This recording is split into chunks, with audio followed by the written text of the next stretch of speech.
Nelson Diebel was a troubled young man. Not always in trouble, but he had trouble. His parents had divorced when he was young. And then in his teens, his mom had a tough time with him. I know a lot of you moms can maybe relate to that. So he got a chance to go to a school in New Jersey, the Petty School it's called, and they seemed to have some good things to do and help these young troubled teens. And they had programs that they could be involved in that helped them. And in fact, this particular school had a swim team. And the swim coach was introduced to Nelson's mother when they first interviewed. And his name was Chris Martin. And Chris was kind of a drill sergeant type, if you know what I mean. And his mom thought, this might be just the kind of male influence my son needs. And in fact, Chris decided, he would get involved. He joined the swim team, and lo and behold, he turned out to be a pretty good swimmer. In fact, his favorite stroke was the breaststroke, and he began to enter competitions in the school, and he won remarkably, and it helped. But he still was a tough nut to crack. As many high school students do, he got a job one summer as a lifeguard. Makes sense. He was lifeguarding at a pool in a big gymnasium type place. And on this one particular day, there was nobody there. It may have been the end of the season, but he was basically on duty with no one around, and he was bored. And he looked up into the balcony area, and he noticed that there was a spectator gallery about 20 feet above the pool deck. And if you're a mother or a father of a teenager, you know what was going through his mind. It would be really cool to jump from the balcony into the deep end of the pool.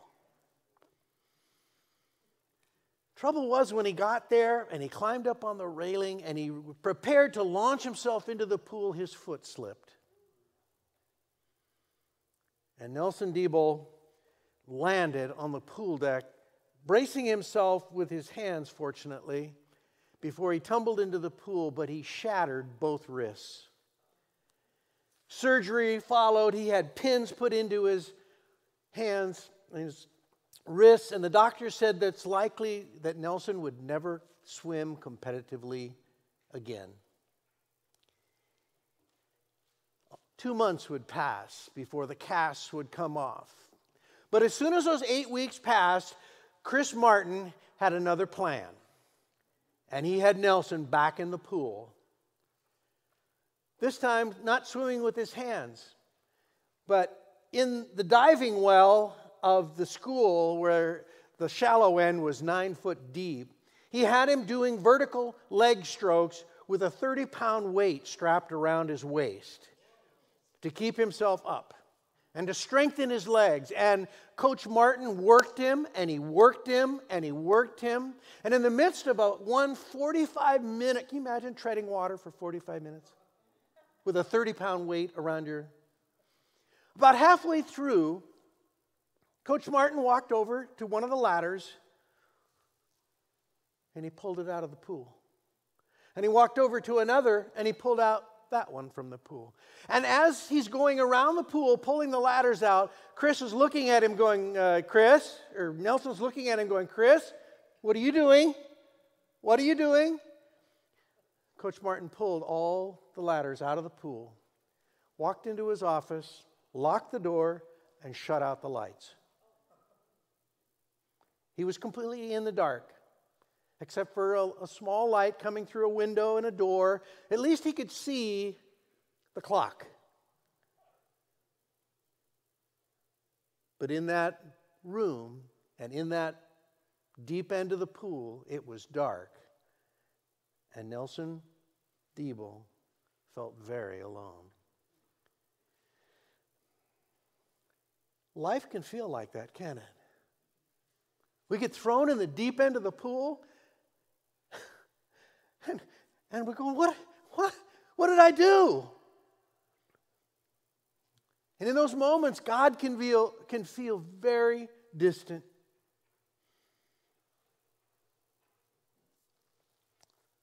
Weighed down by our struggles, our sin, our frustrations. We're tired, and if we're honest, we're kind of angry that God would do this to us if we believe there is a God. And even if we do, we wonder, where is He? So even if you don't have any trouble believing that He's there, He's not coming through for us when we feel like we need Him. Some of us in this room, some of you at home, that's where you are this morning. You feel like you are in the dark, in the deep end, and God doesn't seem to be around. See, it's one thing to believe that there's a God who holds together the universe, but can He hold my marriage together? Can He hold my life together? Can He catch me if I'm on the edge and I'm going over? See, when God feels like He's abandoned us, where do we turn? For many of us, the last 18 months have been one long, dark place. We're frustrated, whichever side of the political realm you find yourself, it feels dark. And it feels like nobody is listening. Where do you turn? King David knows what that feels like. You know how I know King David knows how that feels? King David was hunted by Saul as a young man. He was haunted by sin in his middle age. And then he was hated by his own children at the end of his life. He knew what it was like to go through dark places and dark times and deep water.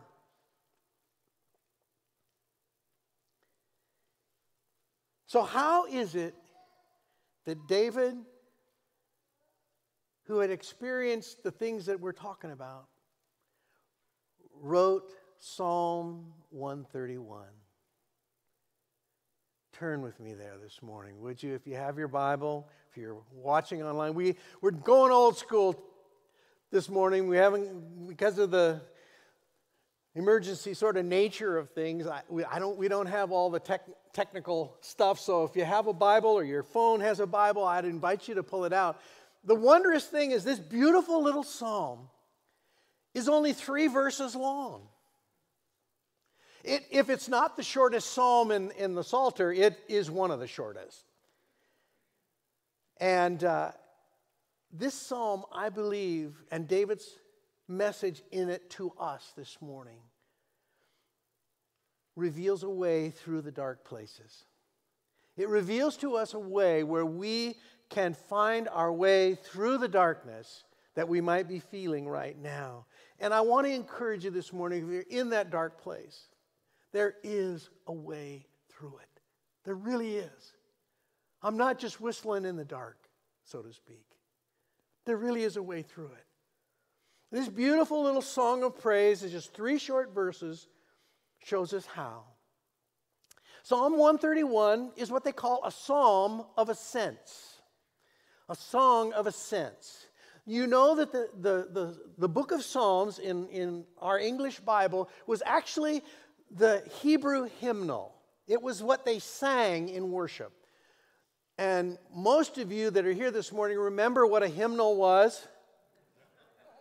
You know, it was a book that you would open up and it would have songs in it. And we would sing them. Now they're on a screen, but be that as it may, it was what they sang in worship. And if the book of Psalms is a hymnal, Psalm 131 is a praise chorus. It's a brief little chorus that they would repeat. And a song of ascents these were songs that they would sing, the people would sing as they ascended up into the steep hill country from the valley to Jerusalem. And they would sing it as they marched and walked to make the passing of time easier and to keep the pace with the caravan as they traveled. It was a beautiful song of praise. It lifted their spirits on a long journey when they came to Jerusalem to offer their sacrifices and their worship in the temple. Now imagine for a moment a scene. It is a group of pilgrims, a group of sojourners on their way to Jerusalem. They've come down perhaps from the north, from Galilee, along the Jordan River in the valley, and they are down in the desert-like area that is there. And they begin the climb as they turn from Jericho, and they start up the hill toward Jerusalem. And they are traveling along a path, a road they'd call it, but it's a rocky path, and it's more desert-like than when you get to the cooler elevations above. But amidst the caravan, clogged with sojourners moving toward Jerusalem at festival time, there's a young mother. And she's, like many young moms, very petite. I'm thinking she's maybe 5'2" and maybe about 100 pounds. And she's walking along at the end of a day, and it is the end of a long day. She's tired, but she's trudging along, singing as they go. And in her arms is a child. Now, it's not a child that you might think. It's not an infant. This is a young child that is old enough to walk and probably had walked much of the journey to this point on his own. But at the end of this particular day, this lug was in her arms. His head is probably on her shoulder. He may be fast asleep, I don't know. But it is such a thing, and you've seen this at various places. She's hanging on to him, and his legs are dangling down to here. In Psalm 131, David is telling us, I'm that child. That's me. Men and women, that's the way through the dark places. Listen to what David says in Psalm 31. O Lord, my heart is not lifted up. My eyes are not raised too high, too great, and I do not occupy myself with things too great and too marvelous for me. But I have calmed and quieted my soul like a weaned child. Like a weaned child with its mother within me. O Israel, hope in the Lord from this time forth and forevermore. That's it. That's the psalm. David is reminding us that the way through the darkness, the dark places in our life, and there's no way away from the dark places, okay? Let's just say that first of all. And just because I get through this dark spot doesn't mean there isn't going to be another one somewhere down the road. But the way through the darkness is, first of all, he's telling us, by remembering that God understands the things I cannot. God understands the things I can't, so I need to trust His plan. My heart is not lifted up. I'm not proud. I'm not arrogant. My eyes are not raised too high. I'm not thinking of things that are beyond me, things that are too great and too marvelous. My ambitions are not those things. He's come to a place in his life where he understands that to get through the difficulties of life, we need a certain childlike perspective. And that's hard for us as adults. I didn't say we need a childish perspective, but we need a childlike perspective. In Matthew chapter 18, Jesus is speaking to the disciples, and they ask him a very interesting question. At that time, in verse 1, it says, at that time the disciples came to Jesus saying, who is the greatest in the kingdom of heaven? And calling to him a child, he put him in the midst, and he said, truly I say to you, unless you turn and become like children, you will never enter the kingdom of heaven. You'll never get it if you don't understand our need to come to God the way children do. Whoever humbles himself like this child is greatest in the kingdom of heaven.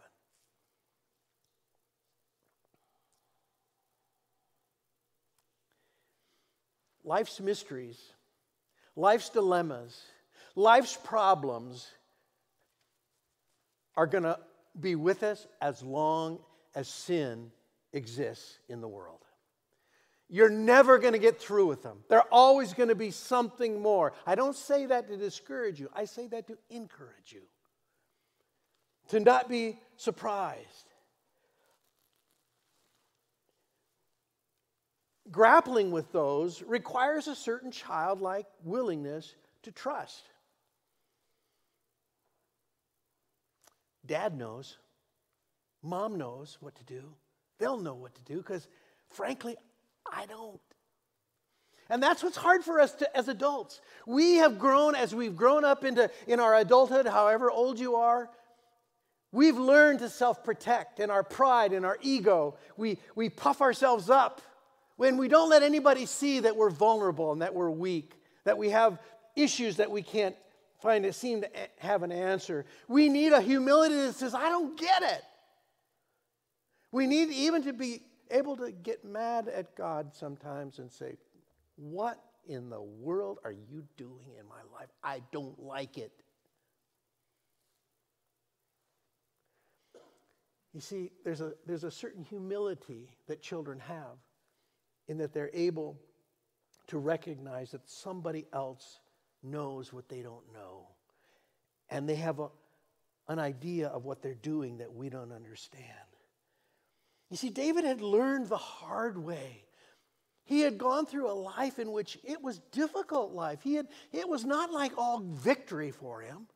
I don't know where we get this idea that the Christian life is just nothing but victory. It's not. And people that tell you it is are either lying or they're in denial or they're deceived themselves. Because it can be very hard and very discouraging. Don't miss the irony of this. Who's saying this? David, the greatest king Israel ever had. He had led thousands into battle. He was the man. He was the man. And yet, he was not ashamed to admit he didn't have all the answer. He had learned that humility comes as we go through hard times. Humility is an essential part of coming out the other side, with the ability to trust the one who understands what I cannot. People, we have to come to that. We always ask the question, why? And that's okay. It's okay to ask that question. Just know that you may not get an answer right away. You may not get an answer that you even like. When God appears to be distant and uncaring, that's exactly what it is, an appearance. It is not reality. It is not reality. And I'm not saying we shouldn't try to understand the mysteries and the dilemmas and try to figure out what's going on if we can. It's just understanding that those mysteries are always going to be beyond what we've learned. There's always going to be something more that we don't understand in this world. We are not at the apex of knowledge, of human knowledge, okay? We've still got more to learn. And if COVID has taught us anything about that's the truth, that there's things that we're still trying to figure out. Doesn't mean the scientists are lying to us. It just means they don't have all the answers yet. They're still trying to figure out how this thing works. There's always going to be more. But you know what? There is someone who does understand. He's that good Father that we just sang about. He understands.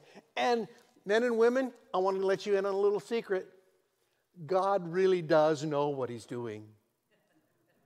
He really does. It's just that we don't understand it. God understands the things I cannot. So I got to trust his plan. It's just beyond our grasp. That's all.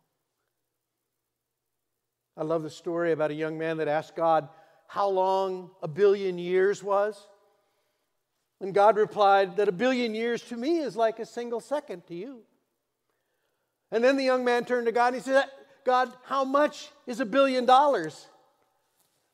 And God replied that $1,000,000,000 to me is like a single penny to you.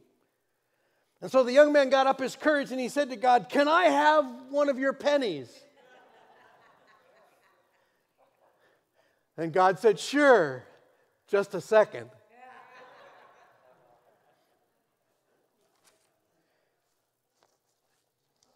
God knows what he's doing.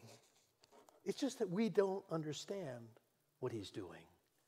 And so we must trust his plan. Now, that doesn't take away the confusion of the moment. Because David goes on in verse 2 and he says, but I have calmed and quieted my soul. In spite of this living with mystery, in spite of this living with this incongruity of, I don't get it. I don't like it. Where are you? He says, in spite of that, what he had learned was to calm and quiet his soul. Men and women, faith is a choice we make in spite of what we see. He says, I have quieted my soul. I have calmed my soul like a weaned child.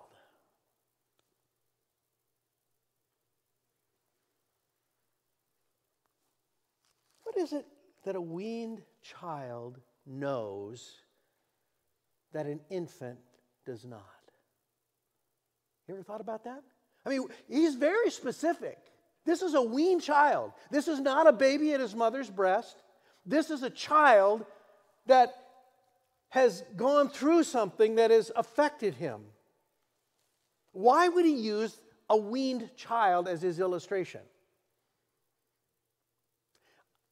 I believe it's because, quite simply, a weaned child knows the trauma of separation from its mother.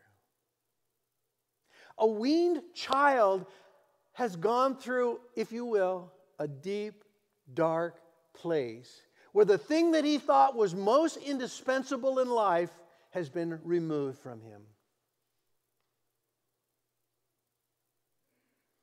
You know, I hear people all the time, they say, oh, God has blessed us. We are so blessed.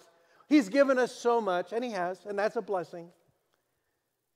But they'll go on and they'll just say how much God has done for them, and they say, oh, I really love God.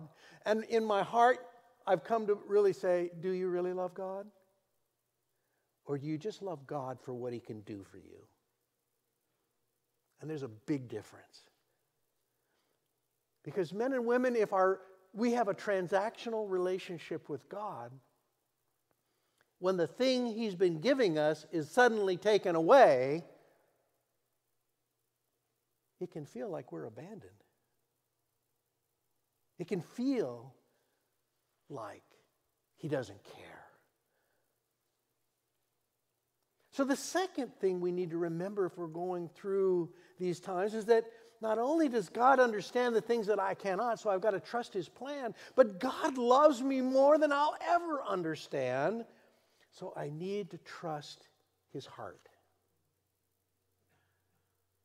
You see, it's one thing to understand, oh, he's got a plan. Yeah, but is it a good plan? Is it a loving plan?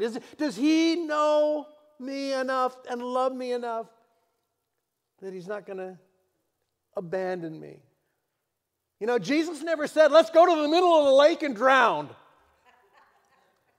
He said, no, let's go to the other side. That was before the storm came. Do we love God for who he is or what he can do for us? And I think American Christians have got to do some hard thinking about that, especially in the darkness that we're in. Life's most important lessons, I am convinced, are not learned in victory. Life's most important lessons are learned in loss and failure and disappointment and defeat.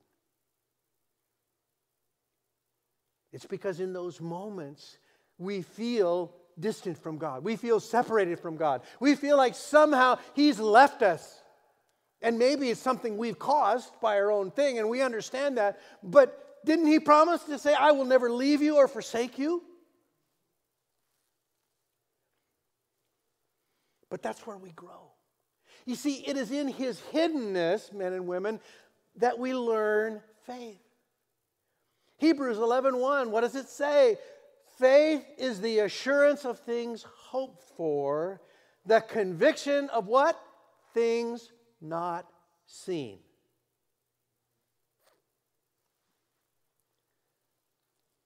Men and women, we experience God's presence when we trust Him. It's not that we experience God's presence, then we trust Him. Now, I want to say that. Let me make it clear. Faith is the priority. We experience God's presence in our life as we are trusting Him. So we make the choice to trust Him, and then what happens? That's when we begin to experience His presence and His sustaining care. If you're waiting to experience God's presence, and then I'll trust Him, you're going to be waiting a long time. Because faith is always a priority in God's economy. Faith and trusting Him is always the thing He requires of us first. He doesn't require us to do anything. He requires us to trust Him. It's always the first priority. It's why faith is what leads to salvation, not works. One of the reasons. Faith is a priority. That which is apart from faith is what? Romans tells us, sin. Ooh. You mean He wants me to trust Him in everything I do, every act, every thought, every word? Yep. That which flows from faith leads us into His presence. That which flows from faith leads us through the darkness. So we not only trust His plan, but we trust His heart. Because He's a good, good Father.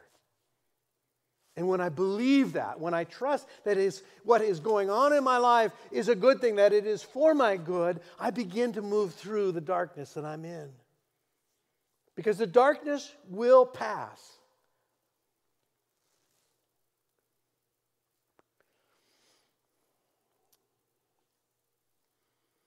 But He can seem hidden. He can seem like He's far away.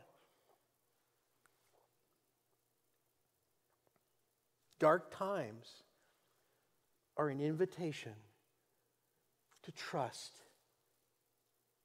that He has our best interests, that He thoroughly loves us, and He loves us so deeply that He's willing to allow us to be in a place where we doubt that.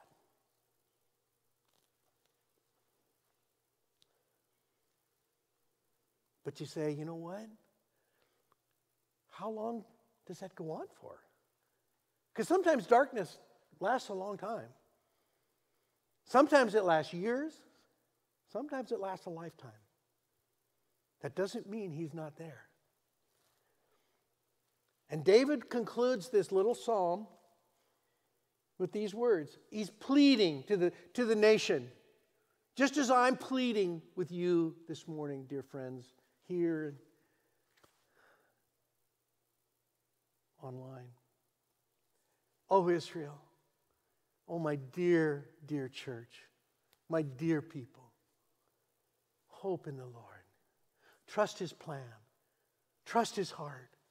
Hope in the Lord from this time forth and forevermore. He's not saying, He's saying don't worry about what happened in the past. Don't worry about how you handled it in the past. That doesn't matter. Today, trust Him from now on. Don't trust Him today for things 5 years from now. Trust Him today. And then tomorrow, trust Him today. And then the next day, trust Him today. And you string enough todays together, and what do you have? Forevermore. Forevermore. You see, God understands the things I cannot understand, so trust His heart, His plan. And He loves me more than I'll ever understand, so trust His heart. But, the third thing I need to remember is that God knows my limits. He knows what I can take. So trust Him one day at a time. I hear people say all the time, God, I know will not give me, in fact, they've attributed it to me saying it, and I don't know where they got it. But I know God won't give me anything I can't handle. You've heard that. You've probably said that. What a crock. What a crock. If somebody really believes that, I don't know what they're thinking. I don't know what they've experienced. But God gives me stuff every day that I can't handle. Why? Because that's not the point. He gives me stuff that He can handle when I trust Him. That's the key. He won't give us things that He can't handle if we're willing to trust Him. And what He's asking us to do is trust Him today, just today. And then tomorrow He'll ask you again, will you trust me? Kind of like the manna in the wilderness, just one day at a time. One day at a time. This time, see, faith is present tense. Faith, it happens in the present tense. The darkness will pass. Trust Him today.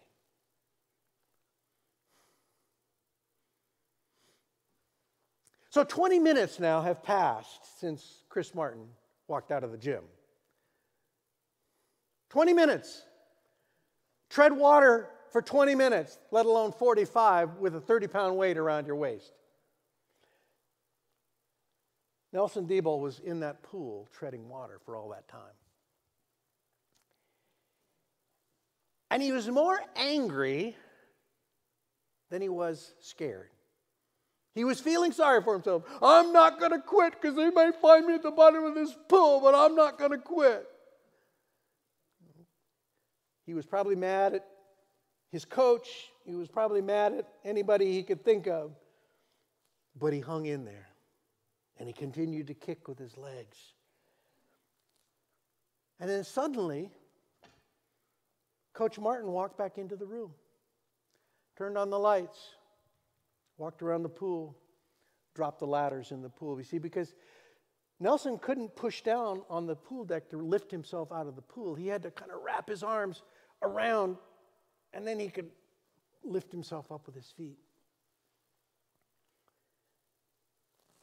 And within 2 weeks, Nelson was swimming not only with his feet, but with his hands. And in less than 2 years, this same young man would win 2 gold medals in the 1992 Barcelona Olympics. In part because Chris Martin had a plan. Chris Martin had a plan. Where you see, when he turned out the lights and left him alone in the pool, he didn't go off and check his phone. They didn't have those back then. But he went up into the spectator balcony that was dark, and he laid down on the floor, and like a hawk, he was watching Nelson tread water in the pool so that he would not drown in case he got into trouble.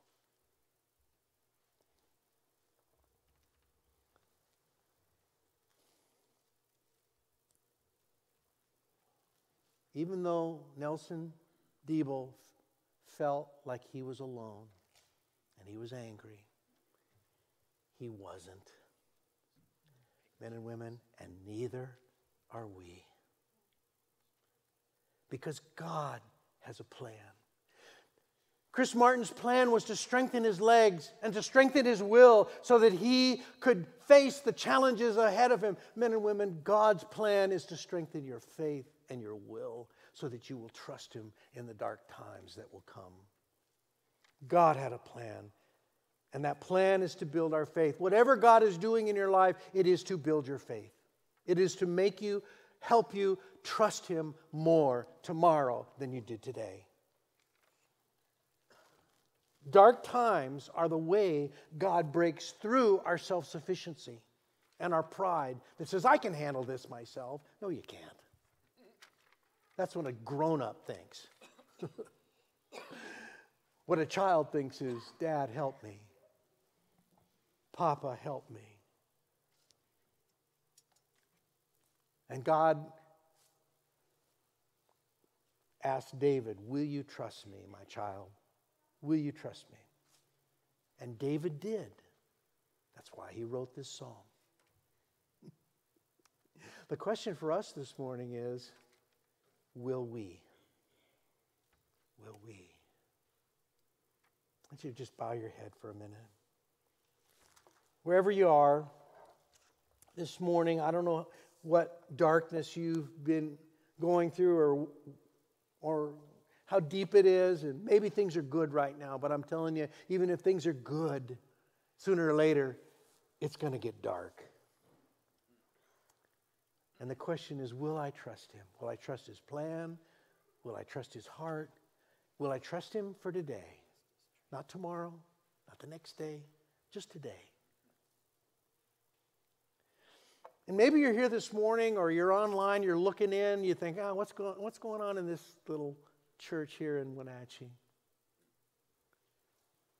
And maybe you're saying, I'm in that dark place and I don't know this God that Mark is talking about. But I'm at the end of myself and I need something. I need somebody to turn to. And what I want to encourage you is that Christ is there in the dark of your life right now. He's waiting for you to turn to Him and say, you know what? I know that I'm a mess. I know that my life isn't what I thought it would be, and I don't keep my own standards, let alone yours, God. But I need help. I need some way out of my dark place, out of my sin, out of the bad relationship I'm in. I need you, Lord, today. And the way to that is faith. The way is saying, Lord, I trust you today. Please forgive me for my sin. Come into my life and show me how you want me to live. Give me a new heart. Give me a new hope. I trust you today, Jesus, that your death on the cross paid for my sins so that I can know you and have a relationship with God. I want to live for you, God. I want to live in a place of relationship with you. Not for what you can give me, but for who you are. And I pray this morning, if you prayed that for the first time, in your heart you express those words to Christ, that He has come in. That He's not just some absent abstraction. He's with you right now. And He has forgiven you if you asked in faith. For that's the good news of Jesus. That as we trust Him, He forgives us. And then, wonder of wonders, He gives us new life. And if you made that statement, that commitment today, wherever you are, maybe you're out in the woods somewhere or you're at home, if you made that expression of faith to God, He is already at work in your life. And I want to pray for you right now. God, I know that you change lives. You've changed me. I know that you change us into people that we would never recognize at first. I pray, Father, for whoever may have made that commitment this morning, that you would confirm that in their heart today, and that they would share with somebody what they've done and what they've said and what they've prayed. I pray, Father, that they would look to you in the darkness that they're in. And I pray, Father, that you would give them your light and your life. In Jesus' name I pray.